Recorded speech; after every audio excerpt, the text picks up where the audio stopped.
Jadon Sancho. It's disappointing right now, to say the least. It's just a disappointment.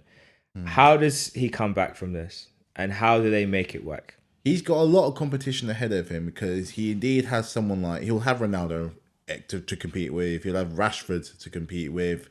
He's also going to have Greenwood to compete with, and Greenwood is on good form at the moment.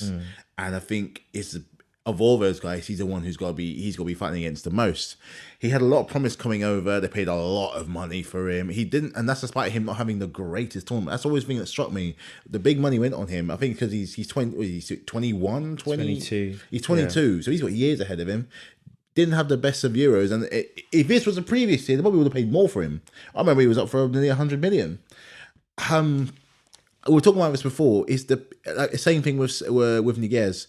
Is the pace too much? Is being in Dortmund? I'm not saying it's definitely not damaging because he's a fantastic player, fantastic young prospect who I think will only get better under a better coach and under a better system. But is that jump from there to there a bit too much? Is he not? Is he playing in? He's definitely playing a less cohesive team.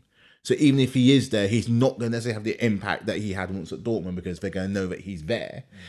And again, the competition ahead of him, they're just. The two main ones are just doing better for him. When they're more likely to score. Greenwood was scoring before Ronaldo arrived, and now Ronaldo's arrived. He's scoring in every other game, saving their bacon. So it's clear. I feel for him because he's gone from come with a lot of promise, and he's got a lot of shirt sales, but there's not a lot of minutes. There's clearly something that he can do to get back into that team, but when he got Ollie at the wheel, would you really want to? True, but I guess the argument would be then, because I know sometimes with players you go for a rough patch, and you almost need to be played back into form. Because sometimes like I mentioned Ox earlier, and he's a player that needs a run of games to one is like rebuilding back his match sharpness, and then he gets a run of games to get his form back, and then you start to see him really flying. Do you feel like Manchester United should just persist with Sancho until it works? I feel they have to build a system that works for him.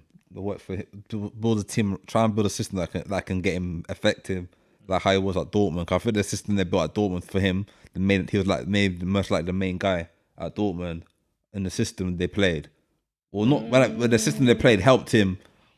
It definitely helped him as a creative outlet from the wide areas and having the space to attack and But I feel maybe it's because the price tag could be a lot of money they paid for him. Maybe he's feeling that pressure as well, the weight on his head.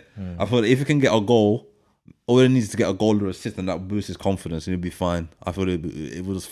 He needs time to. I know he played in England when he was younger, but I thought the youth team didn't really play in the Premier League before, so he needs to. I think if he just gets that one goal or assist, I think he'd be fine. I mean, he's gonna be assisting probably probably the best. You're assisting to probably the best player in the world. Yeah, and I think better feeling than getting honestly, it right. I honestly feel his confidence is low. I think his confidence is very low after the Euros and everything.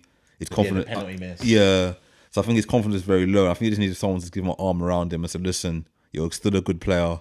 We believe in you." I don't know if Ollie's doing that with him, so he just needs someone to give him an arm around him and say, "You're a good player. We believe in you. We know what you can do. Just go out there and show the world what you can do." I would say that the manager probably isn't doing that, because if you think about Donny van de Beek, what does he have to do to get? I mean, in a situation where they've been underperforming, why not start him? Give him an opportunity to try something different. Definitely. So I don't know if Ollie is doing that. Maybe they're trying to challenge him to maybe there's an issue of him not being off the pace. Maybe he's trying to adapt to the speed of the Premier League again, which he was last year when he was younger. So. And he didn't really play much in the first team for Man City or at Watford. So it takes a while to get used to the league again. So maybe that's what it is. He's just adapting to the pace. But yeah, it's a bit of a shame that he hasn't really been given the opportunity to show his best. Obviously, he's got his teammate like Varane. And I mean, for Varane, it must be so frustrating playing at the back with Harold Maguire. I just don't get it. Like From Ramos to Maguire. He's like thinking like, how did I get here? He must look around him and think, I've got Maguire one side, I've got Bailly on the bench, I've got Lindelof as well. Like I'm just surrounded by incompetent defenders. Like, or then behind me, I've got the goalkeeper who just sometimes is just like, I'm not going to save the ball. I'll just push it in the net because that's just what I'll do this week. And then I'll look at everyone and play. Like, it's a joke, man. Man United are very interesting in what because they have all the firepower to blow teams away. and yet they have a manager that has no structure, no system. So it's like you can't even utilize that. Definitely. So they have to use the Ronaldo get out of jail free card every single time, and even then that doesn't always work. So it's just it's crazy, man. Bizarre. I don't get it, man. I don't get it at all.